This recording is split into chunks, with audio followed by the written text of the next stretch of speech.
Bonjour et bienvenue dans ce support de cours qui accompagne le livre Les web services, publié aux éditions Ellipse en 2013.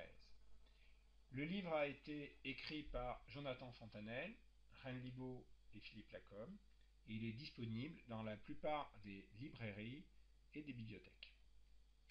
Cette présentation accompagne le chapitre 7 qui concerne Web Services JavaScript, exemple de l'API Google. La présentation est réalisée par Liporin et nous vous invitons à vous connecter sur la page web du livre, sur laquelle vous allez trouver de nombreux exemples supplémentaires et de nombreuses explications supplémentaires. Pour ce chapitre, nous avons choisi de détailler l'exemple qui concerne l'utilisation de l'API Google Maps dans une page HTML, dans le premier exemple du chapitre 7. Dans un premier temps, il faut obtenir une clé de Google API, car l'utilisation des librairies Google est conditionnée par l'obtention de clés qui limitent le nombre de requêtes autorisées par jour. Pour ce faire, il faut lancer un navigateur Internet et se connecter sur la partie du site Google dédié aux développeurs, dont l'adresse est developer.google.com.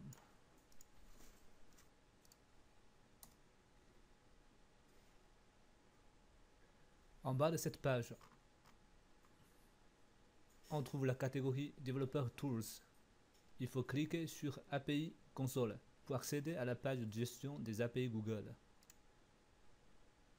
Il faut s'identifier avec votre compte Gmail pour accéder à cette page. Google va associer automatiquement un compte Gmail à un compte développeur.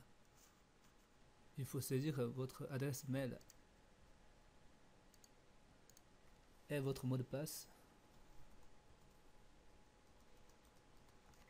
et puis cliquer sur le bouton pour se connecter.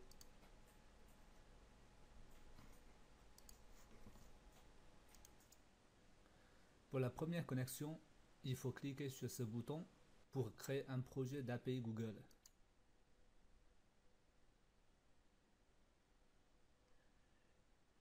Une fois la création termine, vous allez voir la page de gestion des services de Google. Il faut sélectionner le service Google Maps API v3 qui se trouve en bas de cette page et cliquer sur le bouton Off pour activer ce service. Il faut accepter la condition d'utilisation et cliquer sur le bouton Accepte.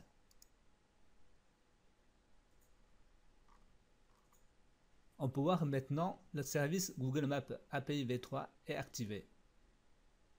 Google a créé en même temps une clé pour ce service. Il faut se rendre dans la section API Access du menu à gauche. On peut voir que la clé générée apparaît sur la page. C'est-à-dire qu'on peut maintenant utiliser gratuitement ce service si le nombre de requêtes ne dépasse pas 25 000 par jour.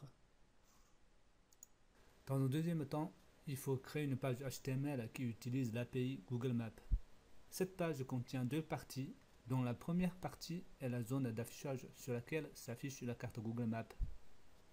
Et la deuxième partie est la zone de contrôle composée de boutons permettant d'interagir avec la carte. Pour réaliser cette page HTML, on propose d'utiliser un éditeur de texte de type Notepad++. L'adresse de téléchargement de ce logiciel est présentée sur la page numéro 239 du livre. Pour créer une page HTML en Notepad, il faut sauvegarder un nouveau fichier en format HTML, c'est-à-dire le sauvegarder avec l'extension HTML. Dans cet exemple, le fichier est nommé essai.html. HTML est un langage de balise conçu pour créer des pages web. Une balise est une commande à l'intention du navigateur Internet. Elle est saisie entre les chevrons. Les balises ne sont pas sensibles aux majuscules et minuscules.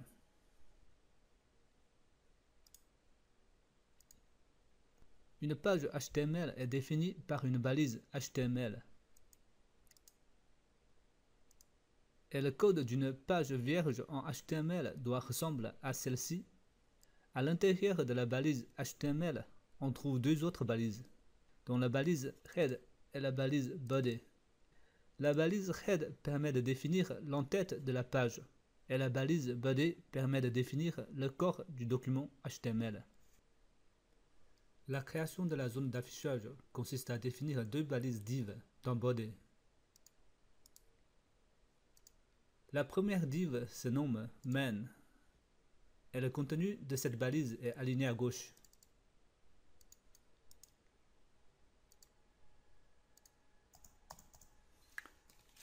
La deuxième balise se nomme map, qui est inclus dans la première.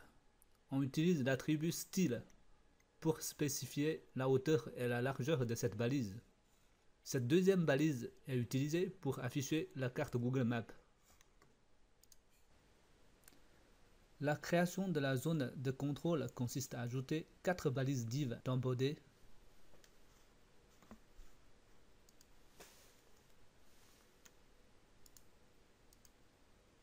La première balise div possède une balise input de type bouton qui permet de lancer l'action de suppression de points affichés sur la carte. La deuxième balise div possède deux balises input. L'une est un champ texte pour saisir la ville à afficher et l'autre est un bouton pour lancer l'action de l'affichage de cette ville sur la carte.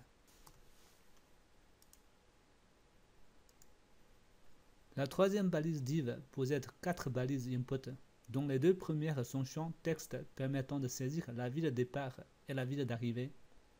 Et la troisième est aussi un champ texte qui est utilisé pour indiquer la distance entre ces deux villes. Et puis la dernière balise input est un bouton pour lancer le calcul d'itinéraire.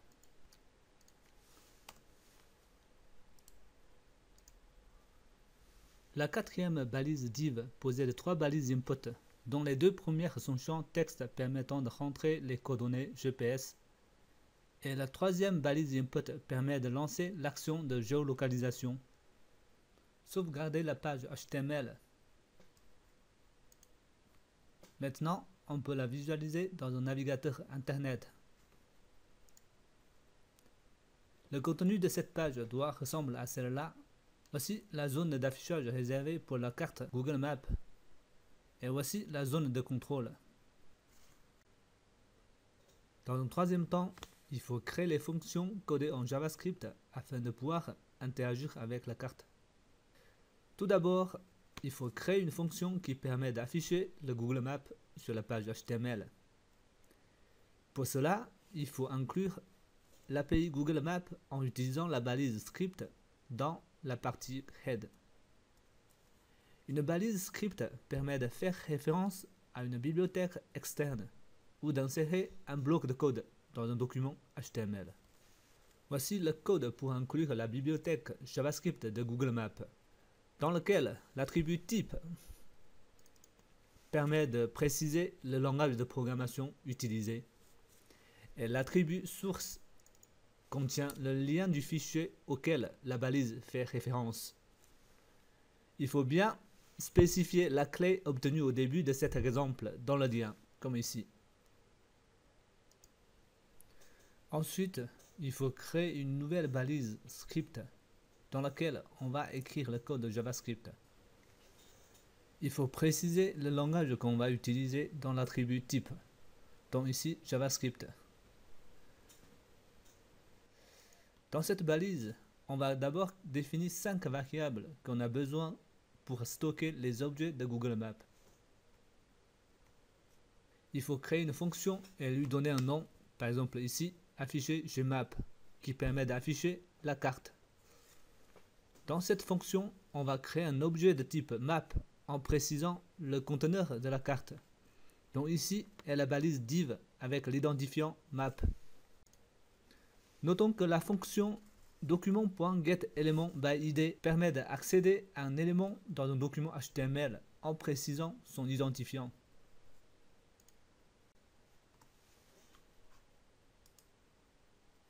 Voici le code pour initialiser les 3 autres objets de Google Maps. Le premier objet permet de géocoder une ville. Le deuxième objet permet de calculer des distances entre deux villes. Et le dernier objet permet d'afficher un parcours sur la carte.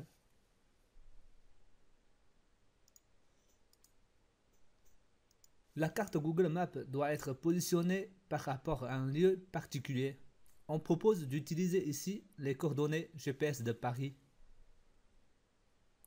La classe Latilonge permet de définir un point GPS dans le Google Maps.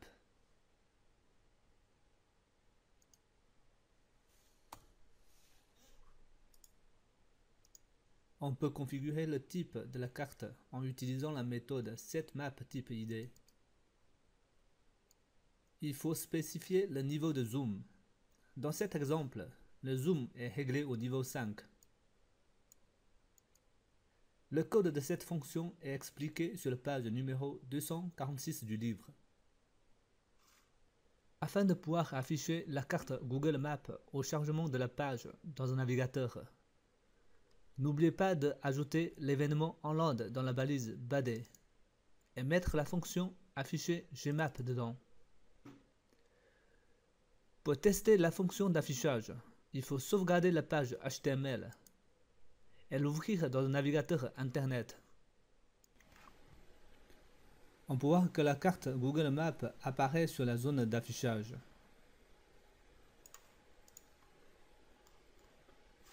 Maintenant, il faut créer les fonctions associées aux boutons qui se trouvent dans la zone de contrôle. Nous avons en total 4 boutons dans la zone de contrôle.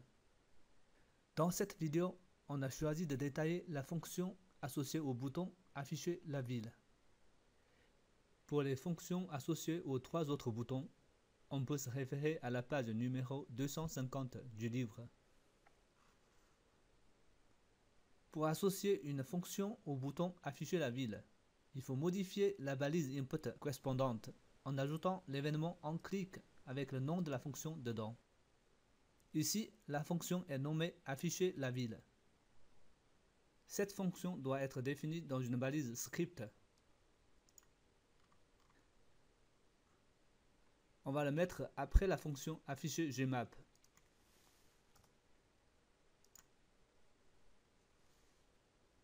Dans cette fonction, on doit récupérer d'abord l'objet concernant le champ texte qui s'appelle ici nom ville.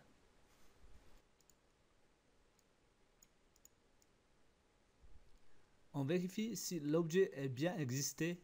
Si c'est le cas, alors il faut récupérer le texte et recherche la ville avec la fonction recherche ajouter point. Nous avons donc ici le code de la fonction afficher la ville. Maintenant, il faut créer la fonction chercher ajouter point. On va la créer après la fonction afficher la ville.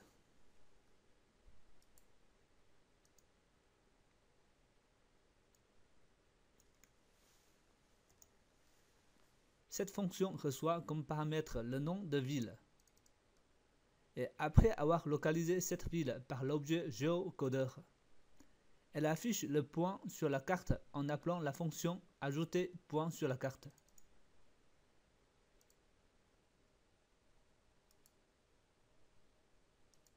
L'interface de la fonction ajouter point sur la carte est définie par API Google. Elle reçoit 2 paramètres, résultat et statut. Le paramètre résultat contient une liste de lieux géographiques correspondant à la recherche. Et le paramètre statut donne le statut de la recherche. La valeur vaut OK si l'API Google a réussi de géolocaliser la ville. Dans le cas si Google a réussi de géolocaliser la ville, on le fait afficher sur la carte en mettant un marqueur dessus. On mémorise en même temps le marqueur afin de pouvoir le supprimer après.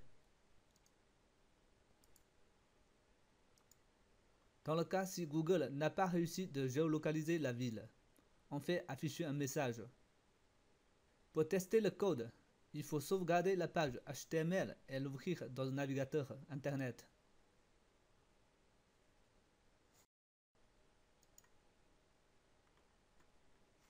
Saisis par exemple Clermont-Ferrand et puis cliquer sur le bouton Afficher la ville. Et on peut voir que la ville Clermont-Ferrand est marquée sur la carte. Cet exemple est maintenant terminé. Il vous a montré comment on peut utiliser un web service JavaScript, plus précisément l'API Google Maps. N'hésite pas à nous rejoindre sur la page web du livre, sur laquelle vous trouverez d'autres exemples. Nous espérons que cette vidéo vous a été utile et nous vous souhaitons une bonne lecture pour la suite du chapitre.